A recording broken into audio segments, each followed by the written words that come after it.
Class 10 में 23.2 waste Bengal board lesson 20.3 का ही part 8 का है 9 नंबर क्वेश्चन। 9 नंबर क्वेश्चन में जो है दो क्वेश्चन पूछा है, एक 1 नंबर एक 2 नंबर। 9 में दो क्वेश्चन है। इसमें यदि a equal b equal 45 degree हो तो जांच करेगी। फर्स्ट नंबर क्वेश्चन है sine a plus B equal sine a into cos b plus cos a into sine b। तो यहाँ पे देखना, इससे वैल्यू को समझना है यहाँ पर कि a इक्वल b इक्वल 45, यानी कि a का वैल्यू भी 45 है और b का वैल्यू भी जो है वो 45 है। तो दोनों का जो है वैल्यू क्या है 45 हुआ। तो a का वैल्यू 45 है, b का भी 45 है। तो यहाँ पे फर्स्ट नंबर क्वेश्चन को सॉल्व करेंगे। जैसे यहाँ पे देखिए फर्स्ट नंबर क्वेश्चन है कि यहाँ पे साइन ब्रैकेट में है a प्लस b इक्वल में है साइन a और यहाँ पे cos b और प्लस है cos a और इनटू यहाँ पे साइन b है। तो इसको सॉल्व करेंगे तो जहाँ जहाँ a होगा वहाँ 45 डिग्री, जहाँ b होगा वहाँ पे भी 45 डिग्री को करना है। तो पहले LHS को सॉल्व करते हैं। तो यहाँ पे LHS जो क्वेश्चन है ये है साइन a प्लस b है। तो यहाँ साइन जो है अपना जगह में ऐसे उतर गया। a का वैल्यू यहाँ पे क्या है 45 डिग्री, तो a का जगह में 45 डिग्री प्लस b का जगह में भी 45 डिग्री। अब इसको क्या करें, दोनों 45 डिग्री दोनों ऐड हो जाएगा। यहाँ लिखेंगे साइन 90 डिग्री। ये हो गया। अब देखना है कि साइन 90 का वैल्यू क्या होता है। तो साइन 90 का वैल्यू देखना है, यहाँ पे 1 या 0 होता है। तो यहाँ पे है साइन 90 का वैल्यू है 1, तो साइन 90 का वैल्यू है कितना 1, तो ये 1 हो गया LHS। अब देखना है कि RHS में क्या होता है कि RHS क्वेश्चन यहाँ पे है इक्वल के बाद वाला है RHS है, ये वाला फर्स्ट नंबर का है ना। तो यहाँ पे RHS में देखिए यहाँ पे क्या है साइन A और cos B और प्लस यहाँ cos A और इनके यहाँ साइन B है। अब इसका वैल्यू को बैठाना है। जैसे कि साइन A है तो साइन अपना जब हम इसी में करेंगे A का वैल्यू 45 डिग्री, फिर यहाँ कोई साइन मतलब मल्टीप्लाई का साइन होगा, यहाँ पे होगा cos b डिग्री अब प्लस फिर यहाँ पे cos a b की जगह 45 डिग्री फिर यहाँ पे cos है तो यहाँ cos लिखेंगे, यहाँ 45 डिग्री, फिर यहाँ e2 का साइन, फिर यहाँ लिखना है साइन और 45 डिग्री हो गया। अब इस का वैल्यू को बैठाना है। जैसे साइन 45 तो यहाँ साइन 45 का वैल्यू जो देती है 1/√2, यहाँ लिख देना है 1/√2 साइन 45, फिर मल्टीप्लाई का साइन, फिर यहाँ cos 45 तो cos 45 का वैल्यू जो है 1/√2 है। फिर यहाँ पे प्लस हो गया, फिर यहाँ cos 45 फिर 1/√2 फिर इनटू sin 45 1/√2, इतना हो गया। अब इसको 1 को 1 से इंटू करेंगे तो 1, √2 को √2 से इंटू करेंगे तो 2 हो जाएगा, प्लस फिर 1 को 1 से इंटू करेंगे 1 और √2 को √2 से तो यहाँ 2 हो जाएगा। अब इसका एलसीएम निकालने तो 2 आया, यहाँ 2 को 2 से डिवाइड करेंगे तो 1 आया, 1 को 1 से इंटू करेंगे तो 1 प्लस 1 तो आया कितना 2/2, कट हो के कितना है 1। तो LHS का 1 RHS का भी 1, तो ये जो है प्रूव करना था कि LHS इक्वल जो है RHS आई हो गया, ये हो गया। अब इसी का सेकंड नंबर क्वेश्चन, इसी का यानी कि 9 का ही सेकंड नंबर क्वेश्चन यहाँ पे दिया है कि cos यहाँ पे a प्लस b और इक्वल में यहाँ पे cos a और cos b और माइनस है फिर sin a और sin b है। अब इसको भी क्या करना है, LHS को सॉल्व करना है। तो LHS ये वाला क्वेश्चन है, तो यहाँ पे cos अपने जैसे cos है ऐसे कर जाएगा, a का वैल्यू 45 डिग्री प्लस b का वैल्यू 45 डिग्री, इतना हो गया। अब यहाँ पे क्या हो गया cos 90 डिग्री, 45 दोनों को ऐड कर देंगे तो 90 डिग्री, तो cos 90 का वैल्यू जो हो जाएगा कितना 0 हो जाएगा, तो 0 हो गया। अब यहाँ RHS है ना, यहाँ पे RHS, तो RHS को इक्वल के साथ जो है RHS है, तो RHS को सॉल्व करेंगे। जैसे यहाँ cos a है तो cos a का वैल्यू जो हो जाएगा यहाँ पर cos a, तो cos a का जगह हम क्या लिखेंगे cos 45 डिग्री, यहाँ इनटू का साइन, यहाँ cos b यानी कि cos 45 डिग्री माइनस साइन लेके 45 डिग्री, फिर यहाँ पे इनटू का साइन, फिर यहाँ पे साइन 45 डिग्री, ये हो गया। अब यहाँ वैल्यू को बैठाना है। जैसे cos 45 है तो cos 45 का वैल्यू हो जा रहा 1/√2, यहाँ लिखेंगे 1/√2 इनटू अब cos 45, फिर यहाँ cos 45 है, cos 45 cos 45 तो 1/√2, फिर माइनस यहाँ फिर sin 45, तो sin 45 का वैल्यू हो जा रहा 1/√2 इनटू sin 45 1/√2। अब इसको सॉल्व करेंगे, 1 को 1 से इंटू करेंगे तो 1, √2 मिल गया 2, माइनस 1 को 1 से इंटू करेंगे 1, यहाँ 2, इसका एलसीएम निकालेंगे तो 2 हो जाएगा। तो यहाँ क्या हो जाएगा 1 और यहाँ जाएगा -1। तो यहाँ पे प्लस माइनस जो है कट हो गया 0, 0/2, 2 को 0 से डिवाइड करेंगे तो 0। तो LHS का 0, RHS का भी 0। तो यहाँ पे क्या हो गया LHS बराबर RHS, जो एक प्रूफ हो गया, प्रूफ हो गया। यानी कि 9 का भी 1 और 2 नंबर क्वेश्चन सॉल्व हो गया। अब इसी तरह का देखना है नेक्स्ट क्वेश्चन जो दे दिया है यहाँ पर 9 तो 10 नंबर का होगा। तो 10 नंबर क्वेश्चन यहाँ पे दिया है कि BD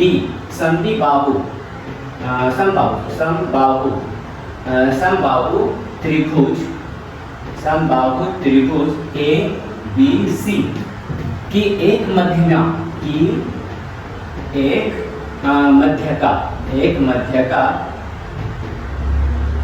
मध्यका है, ठीक? और परिमाणित करे, और उसका क्या पड़ेगा परिमाणित करेगी 10 एंगल A B और D equal cot angle BAD, ठीक ना? यही क्वेश्चन है। तो ये क्वेश्चन समझने यहाँ पे क्या बोल रहा कि BD समबाहु त्रिभुज मतलब क्या होता है जिस त्रिभुज का तीनों भुजाएं इक्वल हो, समान हो, उसको बोलते हैं समबाहु त्रिभुज। तो बोल रहा है ABC एक समबाहु त्रिभुज बनाना है, ठीक? कि एक मध्यका AB की एक मध्यका है, यानी कि BD जो है उसका एक मध्यका है, इनको देने के एंगल को डिवाइड कर रहा है। करें कि 10 और एंगल यहाँ ABD और कोट एंगल BAD। तो सबसे पहले यहाँ पे क्या हुआ डायग्राम को देखना है कि एक समबाहु त्रिभुज बनाएंगे, इस तरह का समबाहु त्रिभुज जिस त्रिभुज के तीनों एंगल जो है इक्वल हो, ठीक ना? तो यहाँ पे क्या कर देंगे A, यहाँ B और यहाँ पर D कर देते हैं, ABC C कर देते हैं, ABC हो गया। तो ABC एक त्रिभुज बन गया, समबाहु त्रिभुज बन गया, जिसमें बोल रहा है कि BD समबाहु त्रिभुज ABC की एक मध्यका है। तो BD, तो यहाँ से लेकर के यहाँ से एक लाइन इसको टाने। तो यहाँ पे पहले देखना है कि जो ट्रायंगल जो बना है, त्रिभुज जो बना है, टोटल 180 डिग्री का होता है। तो यहाँ पे जो कितना डिग्री का होगा, तो इक्वल एंगल है, इसलिए ये 60 डिग्री है, AB 60 डिग्री, AB 60 डिग्री। जब हम इसको यहाँ पे बोल रहा है कि BD एक मध्यमा खींचना है, तो यहाँ से एक लाइन को ऐसे टानेंगे तो ये क्या हो गया 60 डिग्री जो हो गया 30 डिग्री और 30 डिग्री में चेंज हो गया, है ना? 30 चेंज हो गया, यानी कि इसमें जो डिवाइड किया गया 30 डिग्री 30 डिग्री, 60 डिग्री ही रह गया। तो यहाँ भी मध्यमा का हो गया। अब इसके लिए सॉल्व करना है LHS को। तो LHS क्वेश्चन क्या हो रहा है 10 एंगल A B और D ABD है। अब यहाँ देखना है 10, अब 10 का 10 ही लिखेंगे, एंगल ABD AD के बीच में B है, तो B कितने डिग्री का एंगल है, B 30 डिग्री है। तो यहाँ 30 डिग्री कर देंगे, क्या कि B एंगल जो है उसको डिवाइड कर दिया गया, 30 हो गया। तो 10 30, तो यहाँ देखेंगे 10 30 का वैल्यू यहाँ पे कितना दिया है 1/√3, तो 1/√3। तो LHS आ गया 10 30 वैल्यू 1/√3। अब निकालना है RHS को। RHS में क्या है लिखा है कोट एंगल BAD, ठीक ना? तो कोट का कोट उधर है BAD, BD के बीच में A है, तो A कितने डिग्री एंगल बना रहा है 60 डिग्री, यानी लिखेंगे 60 डिग्री। तो कोट 60 डिग्री जो है, कोट 60 का वैल्यू यहाँ पे कितना हो जाएगा 1/√3, 1/√3। अब LHS जो है वही RHS है, तो ये प्रूफ करना था, तो ये जो है ये प्रूफ हो गया। तो सबसे यहाँ पे ध्यान देने का है, ध्यान देना है इसमें ट्रायंगल कि डायग्राम पे ज्यादा ध्यान देना, डायग्राम बनेगा तभी मैथ सॉल्व होगा। जैसे ट्रायंगल बोला था कि समबाहु त्रिभुज बनाओ, तो समबाहु त्रिभुज का मतलब क्या होता है जिस त्रिभुज के तीनों भुजा इक्वल हो, इस तरह का त्रिभुज को बोलते हैं समबाहु त्रिभुज। अब उसके बाद बोल रहा है BD एक मध्यमा खींचो, तो B से लेकर D के एक मध्यमा खींच दिए, जिसको AC लाइन को जो है डिवाइड कर दिया। जब BC को एक लाइन टानी तो 60 डिग्री 30 डिग्री में चेंज हो गया, और उस तरह से LHS RHS को सॉल्व कर देना। तो ये कंप्लीट हो गया।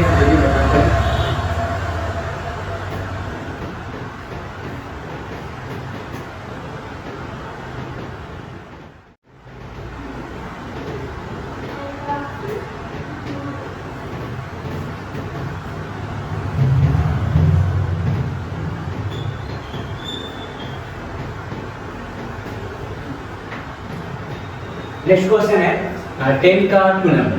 10 का 2 नंबर बोल रहा है समद्विबाहु त्रिभुज। अब यहाँ समद्विबाहु त्रिभुज जिस मतलब क्या होता है जिस त्रिभुज का एक कोण 90 डिग्री हो, बाकी दो भुजा जो अलग एक ही नाप का हो, उसको हम लोग बोलते हैं समद्विबाहु त्रिभुज। तो L टाइप का एंगल यानी कि वन एंगल जो है 90 डिग्री का होना चाहिए। तो संधिबाहु त्रिभुज का ट्रायंगल बनेगा इस तरह का। ये हो गया संधिबाहु त्रिभुज, जो एक एंगल जो है 90 डिग्री है। वो क्या BAC, तो यहाँ पे होगा B, यहाँ हो जाएगा B, यहाँ पे A, यहाँ पे C, BAC जो B एक पॉइंट पर हो रहा है 90 डिग्री का एंगल। एंगल BAC की संधिभाजक BC को D बिंदु पर काटती है, यानी कि यहाँ से ऐसे संधिभाजक किया जो D बिंदु पर कट कर रहा है BC को। अब जब BC जो है यानी कि AD अगर लाइन दिया तो 90 डिग्री कितना हो गया 45, दो भागों में बच गया। कोई भी ट्रायंगल 180 डिग्री का होता है, जब ये पूरा टोटल एंगल जो है 90 डिग्री हो गया तो ये कितना डिग्री होगा, ये भी 45 होगा, ये भी 45 होगा। इसको डिवाइड कर दे 90 डिग्री को तो 45 हो गया, यानी कि टोटल 180 डिग्री हो जा रहा है। अब इसमें से सॉल्व करना है LHS को। LHS क्या है, sec angle ACD by sine angle CAD। अब यहाँ पे देखना है सेक का सेक उतरेगा, एंगल C पॉइंट पर है 45 डिग्री और नीचे लाइन भी यहाँ पे है साइन A पॉइंट पर है 45 डिग्री, क्या 90 को तो डिवाइड कर दिया गया। अब यहाँ पे देखना है सेक 45 डिग्री कितना एंगल बनाता है, सेक 45 डिग्री, तो सेक 45 जो है ये बना रहा है √2। सेक 45 का वैल्यू है √2 और नीचे लाइन फिर साइन 45, तो यहाँ पे साइन 45 का हो जाएगा 1/√2। इसके नीचे कुछ नहीं है, 1 कर लेंगे, नीचे लाइन देखें तो 1/√2। किसका है, साइन 45 का 1/√2 है। अभी डिवाइड को मल्टीप्लाई में चेंज करना है, तो यहाँ लिखिए √2/1, डिवाइड से मल्टीप्लाई किए, नीचे वाला ऊपर वाला नीचे आएगा, नीचे 1 का मतलब कोई वैल्यू नहीं, √2 मिलके क्या हो गया 2 हो गया LHS। और RHS में देखना क्या है, RHS जो है ये वाला कोसेक स्क्वायर एंगल CAD। अब यहाँ पे कोसेक जो है यहाँ पे लिखेंगे cosec square CAD, A point पर बन रहा 45 डिग्री। अब कोसेक 45 का वैल्यू कितना है, कोसेक 45 का वैल्यू है √2, तो यहाँ लिखेंगे क्या √2, लेकिन इसमें स्क्वायर है, ये स्क्वायर आ गया, स्क्वायर हटा रूट हट गया, यानी कि 2। तो LHS का आंसर 2, RHS का आंसर भी 2, यहाँ पे प्रूफ हो गया LHS इक्वल RHS, ये हो गया प्रूफ। ठीक, और लास्ट क्वेश्चन जो है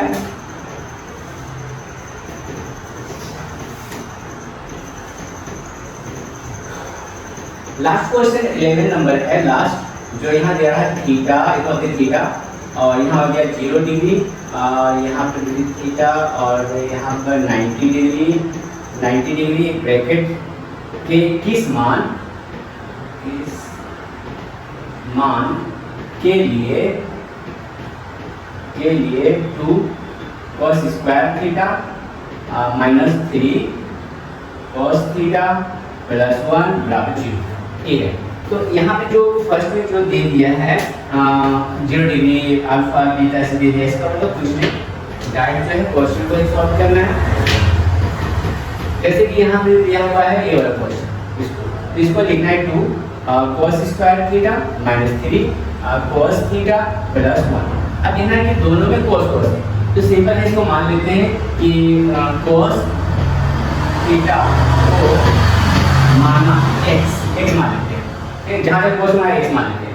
अब यहाँ पे 2 है, 2 उतर गया, cos की जगह में x स्क्वायर जो स्क्वायर आ गया और माइनस 3 cos को भी का x मान लेते हैं, 3x हो गया और प्लस 1। अब यहाँ पे क्या करें, 2x square minus 3x plus 1।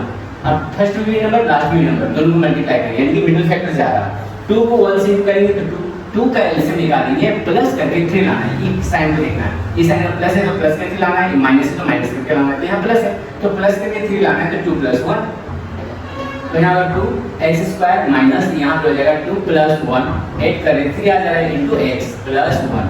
अब इसको सॉल्व करेंगे 2x स्क्वायर माइनस 2 को x से इंटू करेंगे 2x minus plus minus 1x plus 1। अब यहाँ से कॉमन क्या जाएगा, दोनों में 2 है, दोनों में x है, तो यहाँ पे कॉमन चल जाएगा 2x, 2 कॉमन चला के a और x कॉमन चला के एक अंदर हो गया माइनस 2x, तो पूरे कॉमन चला के यानी कि 1 हो गया माइनस 1। अब यहाँ x माइनस 1 जो चीज़ यहाँ वही चीज़ यहाँ करना है, ये हो गया। अब इसमें क्या करना है, दोनों मिलके एक हो जाएगा x माइनस 1 और यहाँ पे हो जाएगा 2x माइनस 1 इक्वल में 0 कर देंगे, क्या दोनों का सॉल्व करना है, तो x माइनस 1 इक्वल 0, एक ही वाला हो गया। अब सेकेंड में क्या करेंगे, यहाँ 2x माइनस 1 इक्वल में 0, x का वैल्यू निकालना है, तो x इक्वल माइनस 1 को उधर ले जाएंगे तो क्या हो जाएगा +1 हो जाएगा। और यहाँ पे 2x इक्वल -1 को उधर ले जाएंगे तो +1 x इंटू में है तो यहाँ लिखेंगे 1/2। अब देखिए x का वैल्यू क्या बैठा है, तो cos का वैल्यू x का वैल्यू cos, अब वापस जो है वैल्यू को पुट कर देना है तो x के जगह में क्या cos थीटा, यहाँ लिखेंगे cos थीटा इक्वल 1। यहाँ पे x है यहाँ पे भी क्या होगा cos थीटा इक्वल 1/2। अब देखिए cos 1 जो है कितना डिग्री का एंगल बनाता है, वो तो फार्मूला में देखना है कि cos 1 जो है वो डिग्री कितना डिग्री का एंगल बनाता है, 0 डिग्री है। तो यहाँ पे हो गया 0 डिग्री। अब यहाँ cos 1/2 जो है कितने डिग्री का बना रहा है, 1/2 जो है वो 30 डिग्री का बना रहा है cos 1/2। तो cos 1/2 जो है 1/2 30 डिग्री का, ये 30 डिग्री का, ये दोनों आंसर में। तो इनका 23.2 का जो है टोटल सॉल्व हो गया।